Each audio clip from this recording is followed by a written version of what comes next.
Yo, welcome back everybody to a brand new video here on the second channel. Now, we currently do not have the full day 2 decks from NEIC, and I do want to do a video where I look at every single day 2 deck from NEIC, but we have just not yet gotten to the point where all the day 2 decks have been out yet for NEIC. So I decided instead, let's take a look at all the best decks from the two recent late night tournaments that happened yesterday. Of course, we have late night 113 and late night 114 to take a look at today. And I thought the late night is a great example of what decks do well in online tourney, because the late night is quite literally like being in a regional. So I thought it would be best to probably just do a video where I look at all the best decks from the two recent late night tourneys, because I do want to do a video where I look at every single deck from day 2 at NEIC, but all the day 2 lists have not been posted yet, so I wanted to wait on it. But let me know what you think of these late night analysis videos here on the second channel.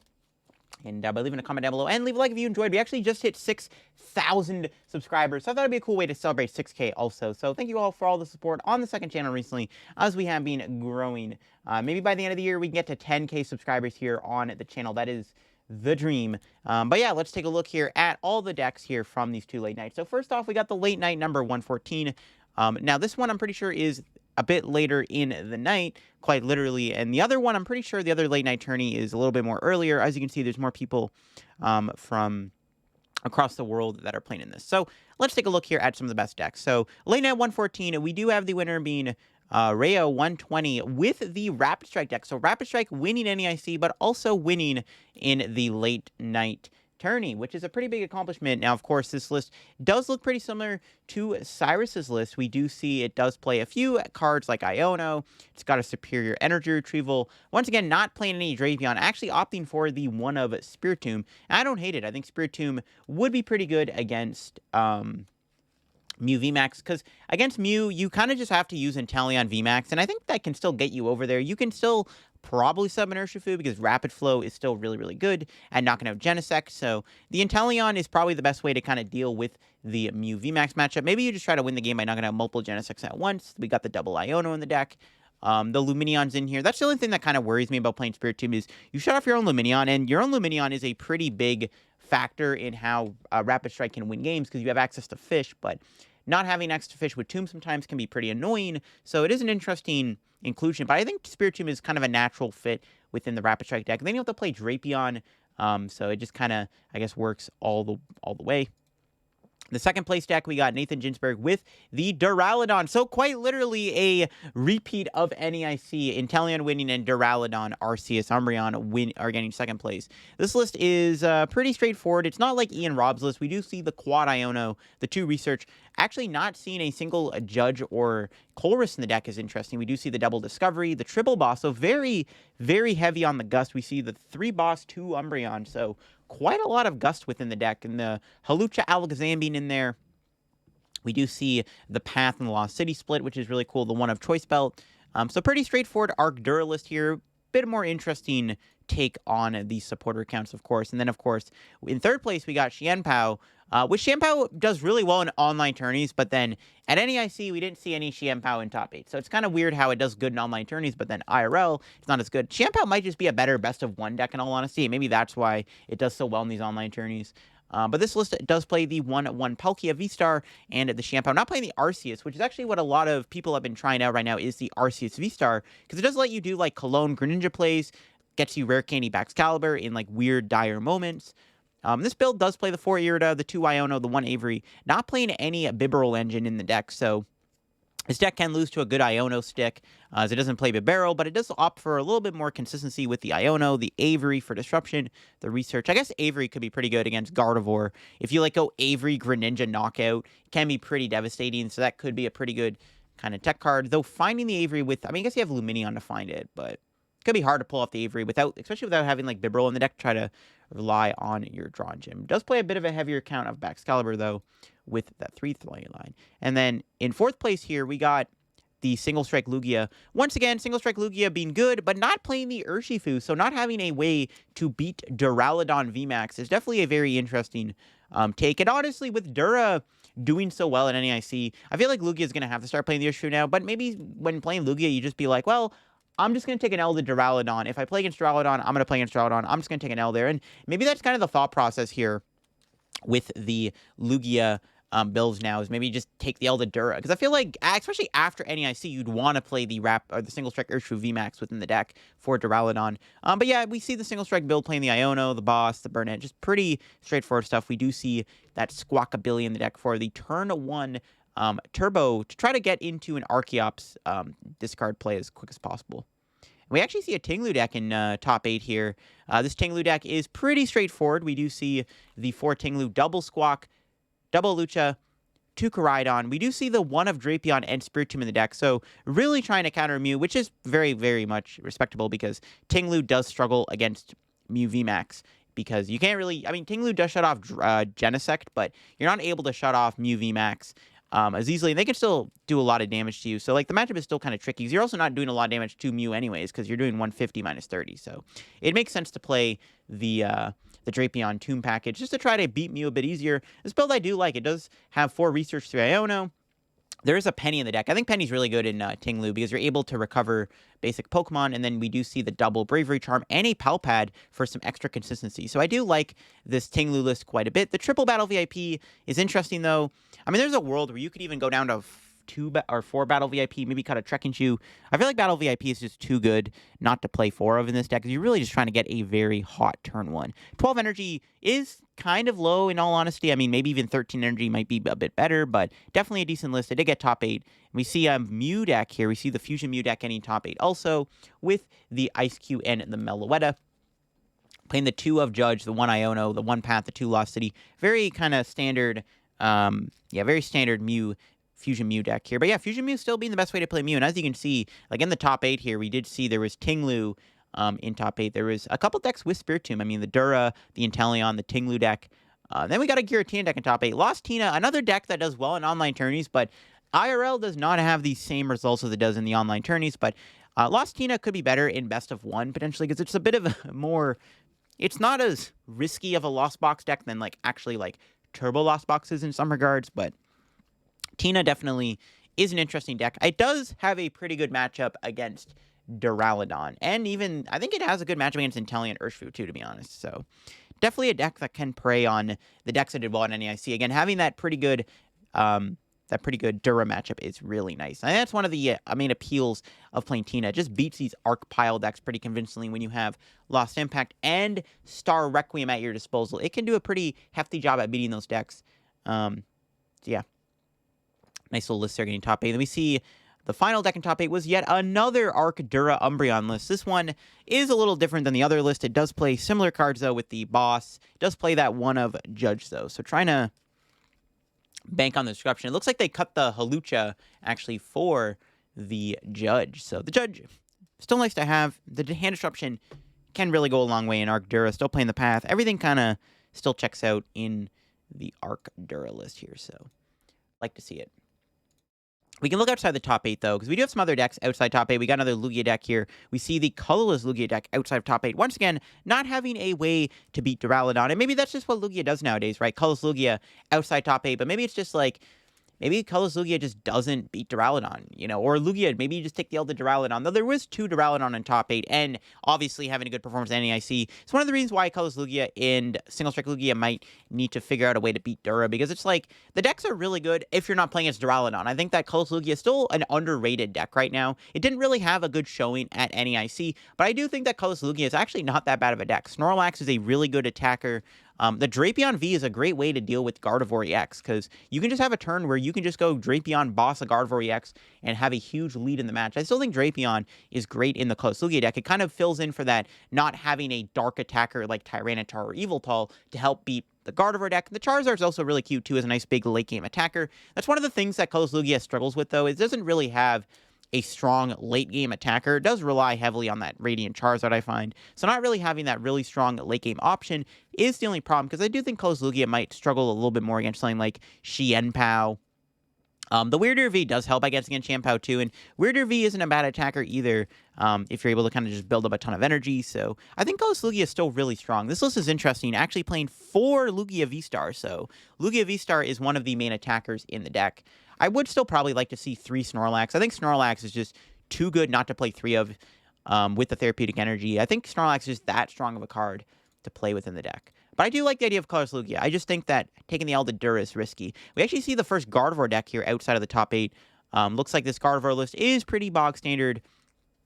The 4 Iono, 3 Boss, 2 Research. Not playing a single out to Mawile, though, is definitely interesting. So no way to get around Mawile is certainly an interesting way to go about the Gardevoir deck. But it is a nice little Guardy list here. Does play the Sky Seal, actually. The return of the Sky Seal Stone in Gardevoir is definitely interesting with the double Zacian. I mean, Sky Seal Stone honestly isn't bad. And with the Duraludon Arceus deck being popular, it's another really good card to have for that matchup. You just go knock out Arceus V-Star with a Sky Seal Stone, and then you KO it Duraludon VMAX, or you go knock out Arceus Sky Seal KO of VMAX Pokemon. So definitely not a bad tech card in the Guardy list. That actually could turn Guardy into an even more favored matchup. It turns Arcdura into a more favored matchup for Gardevoir. We see more Xianpao here. This one does play that 1/1 Arceus V-Star with 4 Cross Switcher and the 2 Clone. A little bit more of a turbo-wise build. And this is what I do like about Xianpao, is that Arceus V-Star inclusion really does kind of break the Xianpao deck, because it does allow you to pull off those Cologne Greninja plays a lot easier. I do really want to try this deck out, maybe for a YouTube video. Maybe we'll try out Arc Xianpao in a YouTube video, because I do like the power that Arceus V-Star does give the Xianpao deck. Because again, you can Starbirth for the Greninja combo, which is kind of the insane thing, because you can use Irida and Starbirth to easily pull off a canceling clone play with Greninja. We see another Lost Tina deck here doing pretty well. This one does play a 1 of Snorlax. I like the idea of a Snorlax. Snorlax and Tropius are both really good inclusions in Giratina. The Tropius does give you a really strong attacker against Tyranitar, which can be a little bit of an annoying problem for even Giratina, believe it or not. So the Snorlax does seem like a decent inclusion, though I also like the idea of maybe trying out Tropius in Tina. This build actually doesn't play that much hand disruption, only the 2 Roxanne over the Ionos, but instead opting for the Thornton to try to be a little bit more sneakier, also playing 2-path, no Temple of Sinnoh. Very interesting build of Giratina here. I do like the idea of Snorlax quite a bit, though, so definitely an interesting take on Giratina as opposed to the other Tina list we saw in top 8.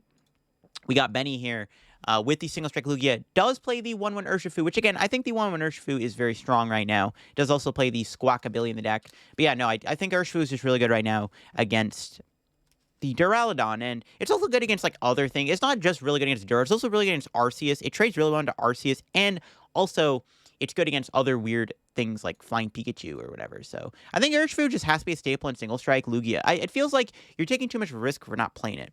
We have an Arctina deck in top 16 here. This one does play that 1/1 Flying Pikachu. This is one of my favorite ways to play Arctina. I actually don't know if I like Pikachu anymore. I'm actually leaning towards maybe trying out like a 1/1 Umbreon VMAX, believe it or not. That might seem kind of crazy, but I'm not sold on Pikachu anymore in the deck. I think Pikachu's cute, but I feel like Arctina can still beat Lost Box without it, and the Pikachu is nice against Lugia, but if Lugia plays the Urshifu, or if they have access to Luxray, it's just kind of bad. But I guess Lugia's not playing Luxray anymore, so I don't know. Maybe Arctina just needs to play Pikachu. If they're not playing Luxray, it really comes down to whether or not Lugia is playing Luxray anymore. That's kind of the big thing. Or if Lugia Single Strike has the thing. I guess like Pikachu kind of fixes the Lugia matchup, because it makes the colorless build a lot easier to beat, and it also makes the Single Strike build very easy to beat if they do not play the Luxray or the Single Strike Urshifu. So it's kind of a trade-off where it's like the Pikachu's really good if your opponent doesn't have the Luxray or the Urshifu VMAX. Because Arctina is really strong, but it struggles against Lugia if they're able to get out of Pathlock really easily. Like if Lugia just gets turned to Archeops in play and gets out of Pathlock, Arctina just like gets farmed basically. Unless like your opponent has like a really bad Single Strike Crush. But yeah, I do like Arctina. Definitely a deck that I am a big fan of right now. I do like the Flying Pikachu. And I mean, that's what I've mained in my Arctina decks for a while. But yeah, I do like the list. The Flying Pikachu might be pretty lit, to be honest, thinking about it more. We got another Guardy deck here in top 16. Another straightforward Guardy list, playing double Forest Seal Stone. So we're seeing the stones kind of come back. This build is actually not playing any Professor's Research or, again, no way to get out of Mawile. It does play the double boss Quad Iono 2 worker package. So definitely a little bit more of a teched out Guardy list here with the double stone and the double worker, the 2 collapse stadium. Not playing any artisan or any Temple of Sinnoh is very, very interesting. I mean, they did get top 16, so. And then we got a Lost Box deck here in top 16. The turbo build with the Galarian Zapdos. I do like the Zapdos. Again, it's not bad against Arceus V-Star.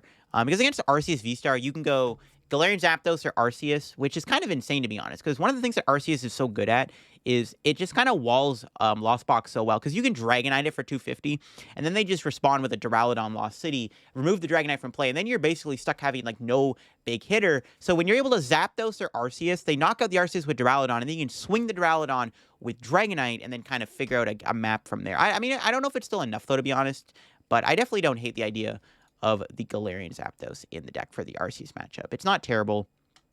Outside of top 16, we got another Arctina deck here. Very straightforward Arctina deck, not playing the teching, the teched out Flying Pikachu. Just a more straightforward Arctina list. Again, I do like it. Very similar to what we saw at NEIC.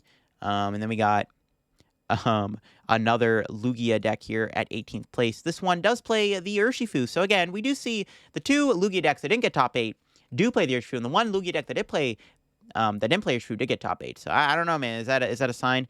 I'm not too sure. We got more Guardy here from Professor Poke.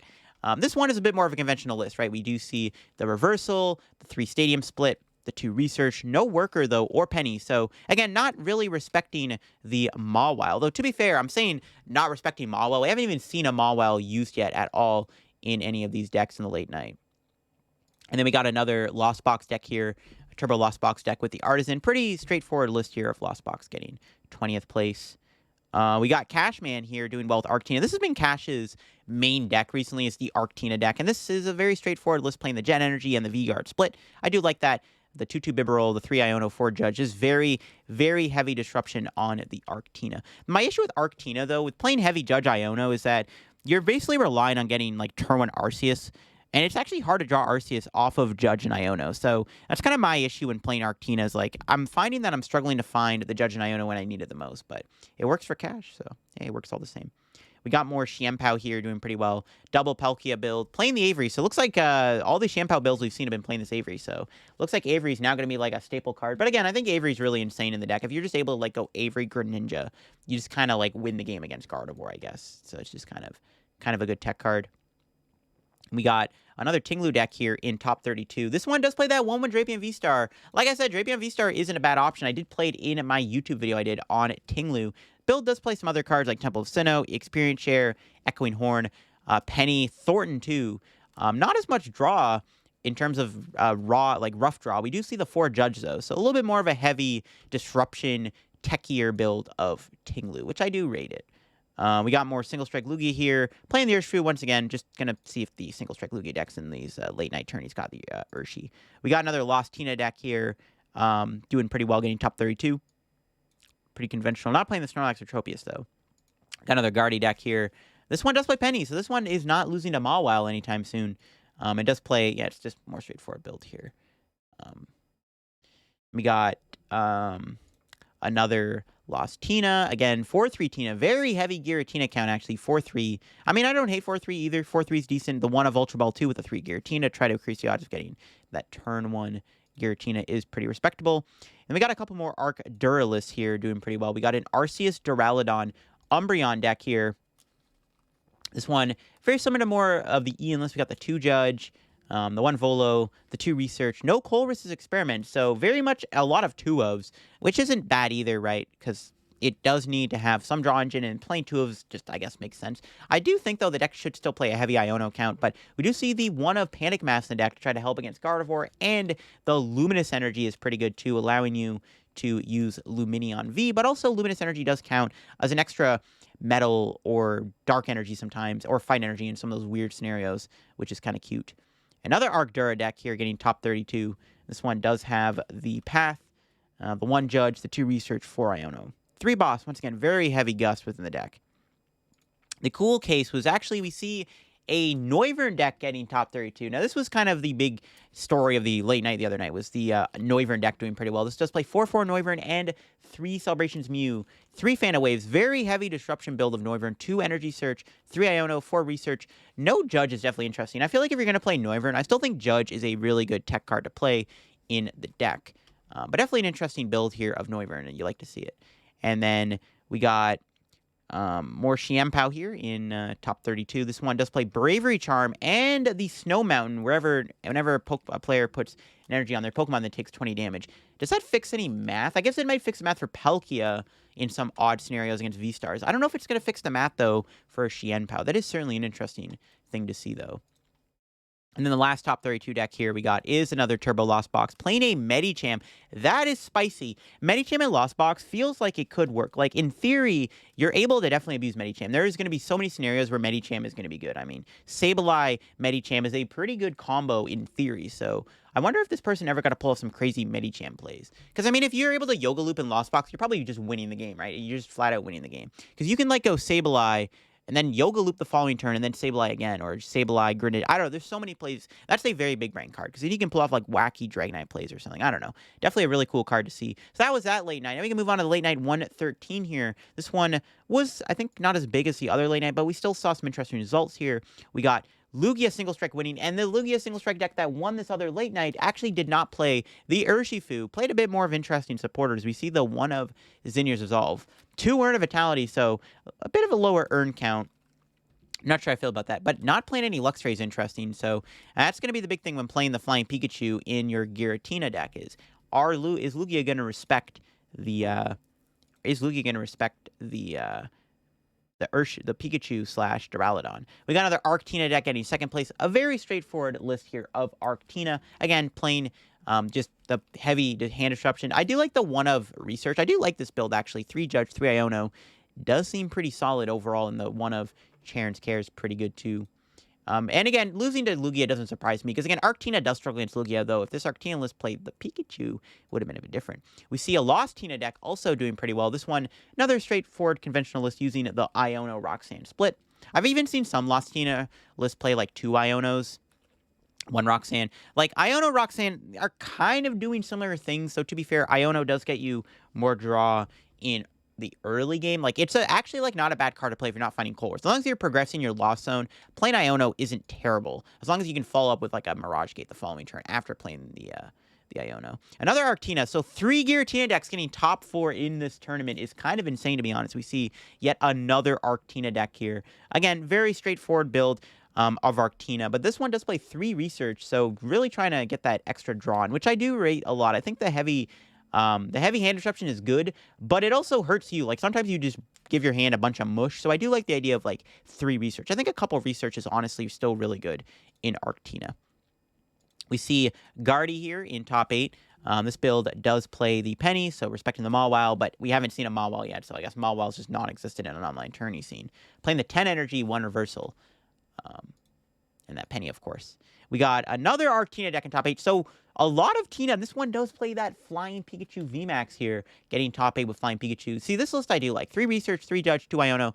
I would still probably go like 3-3 split of Iono Judge, maybe cut a Research, but I do like this build here of Arctina quite a bit. Again, I do like the idea of Arctina Pika. I think Pikachu is a really good card in Arctina. I've been experimenting with the idea of playing Arceus. Like, if I'm playing Arceus Pikachu, I've been experimenting with Volo in the deck, too. So Volo's something to consider in Arctina. It's kind of cute, because sometimes your Giratina just can't do anything. You can just, like, Volo it off the board. So it's something that I've been experimenting with in my Arctina builds is Volo, but I do like this build of Arctina. I think the Flying Pikachu is kind of cute. Again, it's risky, because it's, like, good against some Lugia builds, but if they have an answer to Pikachu with their Urshifu or Luxray, it's bad. We got another Fusion Mew here in top 8. This one does play Catchers and a Dreepy, so trying to kind of play that stall approach with the Dreepy. Playing a Serena, too, is interesting. Something we haven't seen. This is a very interesting Fusion Mew list. Playing Catchers and Serena and the Dreepy. Something we haven't seen in a while, which is interesting to see for sure. They got top 8 and dropped, bro. We see a Rapid Strike deck getting top 8, too. So Rapid Strike starting to make a name for itself, getting 2 top 8s in these 2 late night tournaments, even winning the late night tournament. This one's kind of cute. Does play a Squawkabilly in the deck. Which is interesting. Is that even good? I mean, I guess it's okay in Rapid Strike, because it does let you set up your board and make sure you're not bricking, which is kind of good. I do like the supporter count, too. 3 Iono is kind of good, too. It did get top 8, so you got to respect it.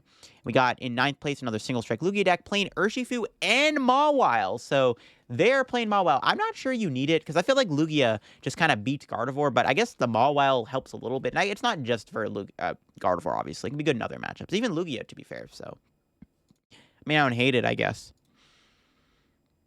We got another Rapid Strike deck here. Yeah, Rapid Strike doing pretty good. Yeah, another Rapid Strike deck doing pretty well. So Rapid Strike's really starting to make a name for itself. Not just one of those decks where it's like, I'm not respecting Rapid Strike. Now you might have to start respecting the Rapid Strike matchup because we're seeing Rapid Strike win NEIC and do pretty well in these online tourneys too. We got yet another Lugia deck here, playing Gen Energy. Another kind of straightforward single strike build, playing the Urshifu. Once again, just very good in the single strike deck here. Gabe Shumway getting 11th. Then we see in 12th place, another Rapid Strike. So we just saw like a complete stream there of Rapid Strike, Lugia, Rapid Strike, Lugia, Rapid Strike. It's actually pretty funny. This build here does play, yeah, very similar to Cyrus's build, looks like. Yeah, I think it might actually be the exact same list as Cyrus's deck. I'm not sure on that one, though. And we got another Arcdura deck here. Arcdura Umbreon with the 4 Iono, 2 Discovery, 2 Research, 1 Judge. So kind of similar to Ian Rob's list. Yeah, I rate it. And let's see what else we got here. Beside that, we got an Arceus deck. What is this going to be? It looks like it's an Arc. Huh. Okay, now this is spicy, bro. Arceus, Zacian, Umbreon. Now, this is definitely an interesting deck. So, I guess the Zacian V-Star is there for... Actually, wait, no, it doesn't work in Champ. This thing doesn't have a weakness, right? Huh. Okay, now this is kind of odd. So it does play as Zacian V-Star, but what is this Zacian V-Star beating? It only does 200 damage, and it doesn't hit for weakness. Yeah, you have Sword Star, which I guess, like, if you can hold your V-Star power, then I guess it's pretty good. It did get top 16, and it does have that Zacian V, so you get, like, that turn energy attachment. The 3/3 Umbreon is kind of cool, too. This is a very odd list, and the lack of draw is also kind of insane. Only 2 Iono and 2 Judge for draw. Okay, this is a very interesting list. Yeah, this deck does not play a lot of draw, bro. It's got 2 Iono and 2 Judge. That's it. I mean, it's a very low-maintenance build, I guess, with the Umbreon, but this is a very interesting build of Arceus. Okay, this is only 2 Dark Energy, too. Huh. I'm very curious. Someone should comment down below. What is this Zacian V-Star for? Because it doesn't hit for weakness against Chiempo. The only thing I can see it doing is it does allow you to use that V-Star power if you don't use Starbirth. What did they... I gotta see what they played against. They beat a Chiempo deck, apparently. And they beat Lossard. They beat a Palkia. Okay, that is very interesting. I am very interested by that list. Oops, I think I went back too far. Hold on, I gotta refine that. It's late night number 113, I'm pretty sure. That is an interesting Arceus deck. All right, we got another Rapid Strike. Rapid Strike having a humongous turnout at this late night 113. Holy moly. Yeah, Rapid Strike doing pretty good in this late night, which is kind of interesting to see. Interesting. We got another Lugia deck here, rounding out the top 8.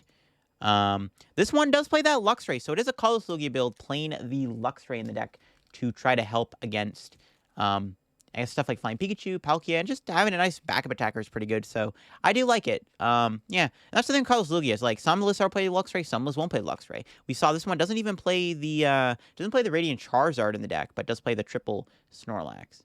And it did get top 16. And then, of course, we got another Lost Tina here in top 32. Again, very straightforward list, like the one we saw earlier.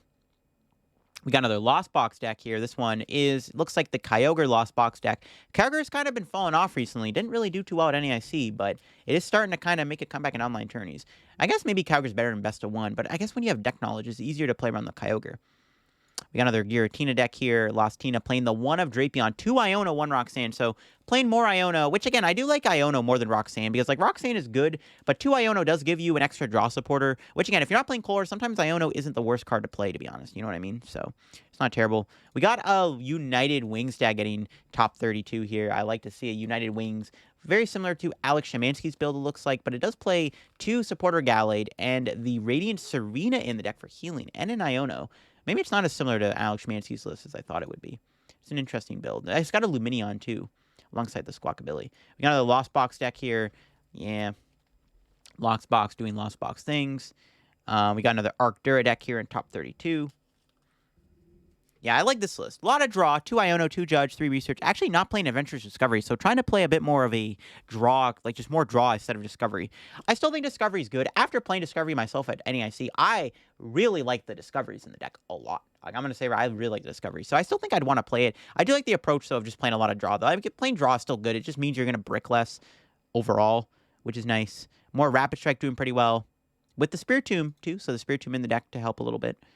We got more Lost Box here. Yeah, Turbo Lost Box. Nothing too crazy. We got a Sableye Cramzar deck here doing well with the Mawile. Sableye Cramzar is interesting. I still think the deck is actually honestly kind of decent. It's just like, you got to make the best of the list. But I do like the deck. And I mean, the problem with Sableye Cramzard is it is still going to struggle a lot against Duraludon because they can just Lost City it. So I'm still not sold on Charizard because, again, Charizard getting Lost City is pretty bad. I guess you can like go like Roxanne and then Charizard, which I guess could be a decent trade-off. So maybe it's okay. More Lost Box. Looks like, yeah, Turbo Lost Box in top 32. We got an other deck here. Darkrai V-Star getting top 32 in the late night here. Yeah, Darkrai's kind of cute. Again, beating Gardevoir is nice. Only playing 2 Darkrai V-Stars is very interesting, though. A Picnic Basket is kind of spicy, and Box of Disaster, and a Bravery Charm. So I guess trying to give your Moltres V a little bit of bulk. I don't hate this list, actually. Not having a Collapse Stadium, though, is kind of a big oof. I still think this deck should play a Collapse Stadium, in my opinion. Definitely should see a Collapse Stadium in there, nonetheless. But I do like it. I do like it. I like to see Darkrai. We got another Arctina deck doing pretty well. Again, just Arctina being a very straightforward deck. And, of course, we got Lost Tina below it. A lot of Giratina. So you can see in these online tourneys, there is a lot of Giratina doing well. I mean, the top 8 had, like, what, 4 Giratina decks, something crazy like that. More Guardy. Not playing the penny. Not playing the penny. So the Mawile does counter. We did see a Mawile deck this time in top 32. We got more Turbo Lost Box here. And then in 31st place, we got... Oh, whoops. We got another Guardy deck. And then I think to round out the top 32 here, we do have a... we got Lost Box again here. Did I just read that? I might have just read that. I'm like zoning out. All right, and then top 32, we got a Fusion Mew with the Iono Judge Ice Cube engine. Yeah, pretty cool stuff. So there you go. That is the top 32 at both these late nights. We could go even lower. I mean, people do bring the Spicy's late night tourneys, but I feel like after top 32, it just kind of becomes irrelevant. But interesting, a lot of Giratina. This late night specifically, we saw a lot of Giratina. We see 1, 2, 3, 4 Giratina in top 8. That's kind of crazy. Inteleon did good. A lot of Inteleon in top 32 and top 16 here in this late night. And even the other late night tourney, we did see a lot of Inteleon and Giratina too. So it looks like the online meta is a little bit different than what we saw at NEIC. But let me know what you think of the late night video here down below. I'm down to do more of these late night videos. Maybe every, I mean, what is it? So Wednesday right now. Maybe every Wednesday we can like recap the late night turns because we do see some pretty cool results from these late night tournaments. So let me know what you think of the video down below, analyzing the top 32 decks from these late night tourneys because you do get a lot of value out of them. And there's a lot of knowledge you can gain and a lot of really interesting decks. And while the meta might be a little bit different than what we might see in an actual IRL tournament due to best of one and I guess online being a little bit different because there's a lot more Lost Tina and a lot more like Xianpao doing well. As opposed to IRL, which we do see a bit of a mix-up. So let me know what you think of this down below. And yeah, thanks for watching. And if you want to play in the late night tourneys yourself, of course, make sure you go check out Play.Limitless, where you can play in these late night tourneys yourself, which you definitely should check out. So yeah, if you're interested in playing the own late night tourneys, definitely go check them out on the Play.Limitless website because you do get a lot of cool. It's literally like playing in an actual real tournament because there are big, massive tournaments with day 2, phase 2, day 2, same thing, right? You got to get that 6-2-1 record to get into phase 2 of the late night. So it's very similar to the actual like IRL circuit. So if you're kind of new to the tourney scene, definitely try out the late night tourneys. You get a lot of value out of them, and it's really cool to see what does well because I think the late night tourneys are the cream of the crop when it comes to the online tourney scene because they are the biggest tournaments with hundreds of players playing in them. But thanks for watching, and thanks to you all for 6,000 subscribers. Once again, I appreciate the support and growth here on the second channel. It does mean a lot to see the growth here on the channel. It's been awesome to see, so I want to thank you all once again for that. Catch you on another video. Bye-bye.